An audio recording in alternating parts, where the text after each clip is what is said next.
우리 같이 찬송가 하겠습니다. 458장 같이 찬송하십시다. 458장입니다.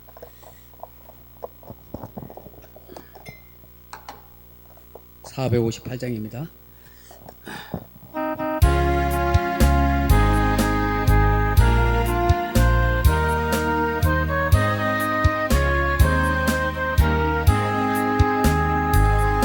너희 마음에 슬픔이 가득할 때 주가 위로해 주시리라. 아침 해같이 빛나는 마음으로 너 십자가 지고 가라. 참 기쁜 마음으로 십자가 지고 가라. 내가 기쁘게 십자가 지고 가면 슬픈 마음이 위로받네. 때를 따라서 주시는 은혜로서 가란 심령에 힘을 얻고 주가 언약한 말씀을 기억하고 너 십자가 지고 가라. 참 기쁜 마음으로 십자가 지고 가라. 내가 기쁘게 십자가 지고 가면 슬픈 마음이 위로받네. 내가 맡은 일 성실히 행할 때에 주님 앞에서 상 받으리. 주가 베푸신 은혜를 감사하며 너 십자가 지고 가라. 참 기쁜 마음으로 십자가 지고 가라. 내가 기쁘게 십자가 지고 가면 슬픈 마음이 위로받니. 하나님 말씀 마쳐보겠습니다. 히브리서 10장 21절에서 25절 말씀 같이 읽겠습니다. 히브리서 10장 21절에서 25절 말씀입니다. 같이 읽겠습니다. 또 하나님의 집 다스리는 큰 대제사장이 계심에 우리가 마음의 뿌림을 받아 악한 양심으로부터 벗어나고 몸은 맑은 물로 씻음을 받았으니 참 마음과 온전한 믿음으로 하나님께 나아가자. 또 약속하신 이는 미쁘시니 우리가 믿는 도리의 소망을 움직이지 말며 굳게 잡고 서로 돌아봐 사랑과 선행을 격려하며 모이기를 피하는 어떤 사람들의 습관과 같이 하지 말고 오직 권하여 그날이 가까움을 볼수록 더욱 그리하자. 아멘. 사랑하는 성도 여러분, 본문은 구속함을 받은 성도들이 취해야 할 신앙 자세에 대해서 말씀합니다. 그 첫째가 무엇입니까? 온전한 믿음으로 하나님께 나아가자라고 말씀하십니다. 21절에 보시면 또 하나님의 집 다스리는 큰 제사장이 계심에라고 말씀합니다. 하나님의 집을 다스리는 대제사장 무엇일까요? 하나님의 집은 무엇입니까? 또 큰 대제사장은 누구를 말하는 것입니까? 하나님의 집은 바로 교회를 말합니다. 그리고 큰 대제사장은 바로 예수 그리스도를 말씀합니다. 예수님이 바로 교회를 다스리고 통치하시는 우리의 큰 대제사장이 되신다라고 그렇게 말씀합니다. 여러분, 대제사장의 역할은 무엇일까요? 대제사장이 하는 일은 하나님과 백성 사이의 불화를 해소하는 일을 하는 것이죠. 백성들이 죄를 범하면 하나님과 사이가 벌어지게 됩니다. 그때 대제사장이 제물을 가지고 하나님 앞에 번제를 드리고 그 피를 뿌려서 하나님과 백성 사이를 화해시켜주는 그런 중재자 역할을 하는 것입니다. 그렇지만 구약의 대제사장은 자기 자신도 하나님 앞에 죄인이기 때문에 하나님과 온전한 화해 역할을 할 수는 없습니다. 또한 죄의 용서를 위해서 드리는 동물의 피도 사람의 죄를 대신하기에 온전한 가치가 되지는 못합니다. 그렇지만 예수 그리스도께서는 자신의 몸으로 제물을 또 자신의 피를 흘림으로 우리의 모든 죄를 용서하시고 우리와 하나님 사이를 중재하는 대제사장의 역할을 감당하셨다 하는 것입니다. 그래서 누구든지 이제 하나님과 화해하기를 원한다면 교회에 와서 우리의 큰 대제사장이신 예수님을 믿기만 하면은 하나님과 화해할 수 있는 그런 관계가 된다 하는 것입니다. 이 대제사장이 짐승의 피가 아닌 자신의 피로서 모든 죄를 속죄하셨기 때문입니다. 그렇기 위해 22절에 뭐라고 말씀하십니까? 우리가 마음의 뿌림을 받아 악한 양심으로부터 벗어나고 몸은 맑은 물로 씻음을 받았으니 참 마음과 온전한 믿음으로 하나님께 나아가자라고 그렇게 말씀합니다. 여기에 마음의 뿌림을 받았다는 것은 이 구약의 정결 예식 가운데 하나인데요. 우슬초로 부정해진 사람들에게 이렇게 뿌리는 걸 말하거든요. 그 붉은 암송아지를 잡아서 백향목과 우슬초를 함께 태웁니다. 태우면 그 잿물이 나오는데 그 잿물을 우슬초라는 그 식물에 이렇게 절여가지고 그 우슬초로 부정한 사람들에게 이렇게 뿌립니다. 그러면 그 사람이 정결하게 되어서 하나님 앞에 나와서 제사를 드릴 수 있는 자격이 주어지는 것이죠. 이제는 그런 거추장스러운 방법이 아니라 예수의 피를 우리의 마음에 뿌림으로, 다시 말해서 예수의 피를 믿는 믿음을 가질 때에 우리가 예수 그리스도를 또한 말미암아 세례를 받을 때에 새 사람이 된다 하는 것입니다. 여기에 참 마음이라는 것은 거듭난 심령을 가진 성도를 말합니다. 즉 거듭난 심령을 가진 사람이 예수 그리스도를 향하여 전적인 믿음을 가지고 하나님께 나아가자, 이제 그렇게 이야기하는 것이죠. 두 번째 우리 성도들이 취해야 할 자세가 뭐냐니까 믿는 도리에 소망을 굳게 잡아야 한다고 말씀합니다. 23절에 보면 또 약속하신 이는 미쁘시니 우리가 믿는 도리의 소망을 움직이지 말며 굳게 잡고, 그렇게 말씀합니다. 우리 그리스도인들이 가져야 할 분명한 것이 뭐냐? 바로 소망이라는 것입니다. 예수 그리스도에 대한 소망인 것이죠. 우리는 세상이 어떻게 되어가더라도 예수 그리스도를 믿는 믿음과 더불어서 소망에는 결코 흔들리지 말아야 한다고 말씀합니다. 여기에 약속하신 분이 미쁘시다, 신실하시다는 거예요. 하나님이 약속하신 것을 신실하게 지키신 분입니다. 변하거나 변질되는 않은 분입니다.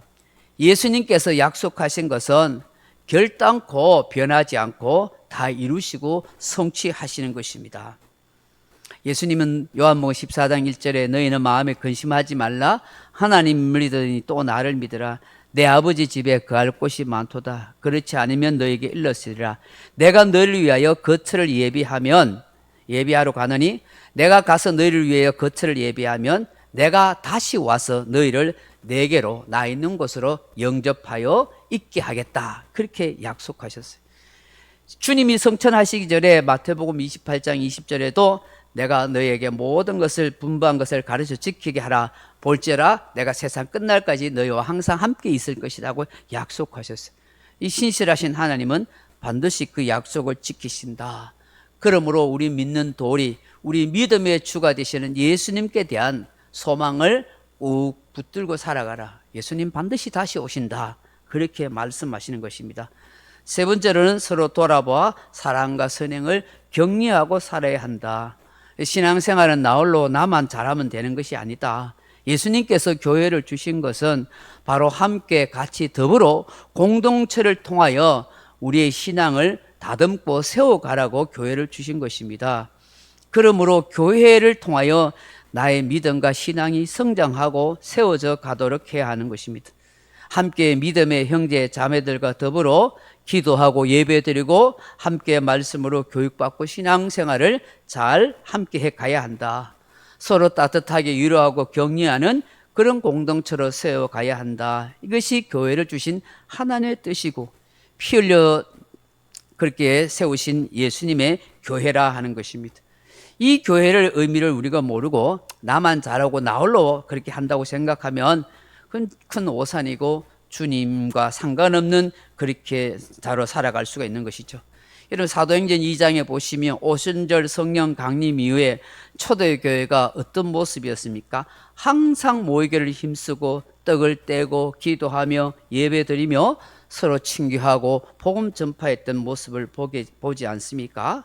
그렇게 함으로 날마다 구원 얻는 사람을 더하여 가시더라고 말씀합니다. 그래서 말세를 만난 우리들은 신앙 자세가 서로 돌아보고 사랑과 선행을 격려하고 칭찬해주고 위로해주는 그런 공동체가 되도록 해야 한다 하는 것입니다. 네 번째로는 모이기를 표하는 습관같이 하지 말아라 그렇게 말씀합니다. 주구장창 늘 교회에 모여서 예배만 드리라는 말씀은 아닙니다. 가정살림 내팽개치고 교회 일만 열심히 하라는 표현도 아닙니다. 점차 세속화되어가는 그리스도인들이 본질적인 교회의 모임, 예배생활, 신앙생활에 게을러지거나 자기 편한 대로 하면 안 된다라고 그렇게 말씀하는 것이죠. 이런저런 핑계나 이유로 기도하는 것이나 예배생활을 등한시하는 일이 없어야 한다. 왜냐하면 이 당시 말씀이 기록된 당시에 유대교의 핍박이 굉장히 많았어요. 거기에다가 경제생활을 한다는 것이 굉장히 어려웠고 제재가 많았습니다. 그런 여러 가지 핍박과 경제적인 어떤 어려움, 가난 이런 것 때문에 이런 핑계로 교회 공동체 예배를 눈치 보면서 등한시하거나 잘 오지 않은 그런 사람들이 많이 있었단 말이죠. 그래서는 참 믿음을 가질 수 없다라고 그렇게 말씀하는 것입니다. 이건 지금도 마찬가지입니다. 사람들이 자기 눈에 좋은 대로 자기 편한 대로 그렇게 세상과 타협하고 세상의 어떤 여러 가지 유혹에 빠져서 예배 생활이나 또 기도 생활, 신앙 생활을 등한시할 수가 있는 것이죠. 앞으로 계속 그렇게 될지도 모르죠. 그래서 서로 권면하여 우리 주님이 다시 오실 날이 가까워지기 때문에 정신을 차리고 더 모여 기도하고 예배 생활에 힘을 써야 된다라고 그렇게 말씀하는 것입니다. 예수 그리스도의 속죄의 피로 구속함을 받은 우리 성도들입니다. 거듭난 그런 성도로서 우리 신실하신 주님을 믿는 믿음으로 하나님 앞에 나아가길 바랍니다. 우리에게 주신 하늘에 대한 소망, 다시 오실 예수 그리스도에 대한 소망을 가지고 나 홀로가 아니라 함께 더불어 같이 신앙생활하면서 서로 돌보면서 사랑과 선행을 격려하는 그런 교회 공동체를 만들어가라 하십니다. 무엇보다도 어떤 핍박과 고난과 경제적인 어려움 속에서도 더욱더 예배하기 힘쓰고 하나님께 기도하는 신앙생활을 하는 것을 잘 계속해서 할 수 있도록 그렇게 하라고 말씀합니다. 이 말씀대로 우리가 계속해서 믿음 생활을 잘 영위해 갈 수 있으면 참 좋겠다 싶습니다. 아멘. 우리 200장 같이 찬양하고 같이 기도하도록 하겠습니다. 200장 같이 찬양하겠습니다.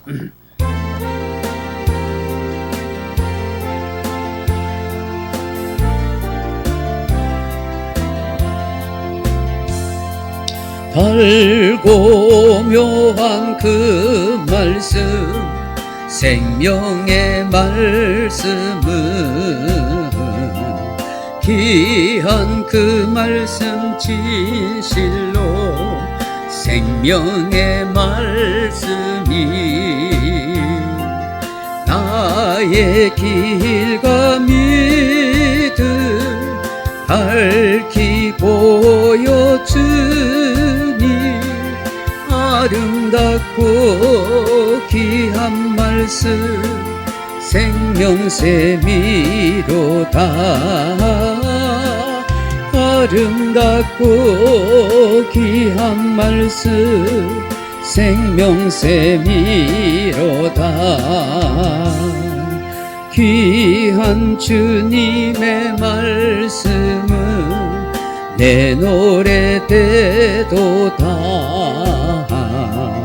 모든 사람을 살리는 생명의 말씀을 값도 없이 받아 생명길을 가니 아름답고 귀한 말씀 생명샘이로다. 아름답고 귀한 말씀 생명샘이로다. 널리 울리어 퍼지는 생명의 말씀은 밤의 용서와 평안을 골고루 주나니 다만 예수 말씀 듣고 복을 받네. 아름답고 귀한 말씀 생명샘이로다. 아름답고 귀한 말씀 생명샘이로다.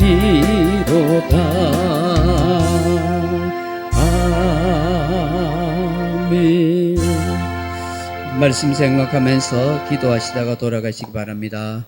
하나님 아버지 감사합니다. 오늘도 이렇게 기도할 수 있는 복된 시간 주셔서 감사합니다. 오늘도 우리가 어떻게 신앙생활을 해야 할지를 다시 한번 말씀 가운데 인도하여 주시니 감사합니다. 우리가 예수님의 피로 속죄함을 받은 하나님의 백성입니다. 하나님 날마다 온전한 믿음으로 하나님 앞에 나아갈 수 있도록 도와주시옵소서. 우리에 대해 제사장이신 예수님을 통해서 우리가 힘을 얻게 하시고 위로받고 살아가게 도와주옵소서. 주님께 대한 믿는 또 우리의 소망을 굳게 붙들고 살아가게 하시고 서로 사랑과 선행을 격려하고 위로하는 공동체로 만들어가게 하시고 힘들고 핍박과 어려움이 있어도 모이기를 피하는 어떤 사람들의 습관과 같이 하지 않도록 신실한 믿음 생활 잘 감당해 나갈 수 있도록 역사하여 주시옵소서.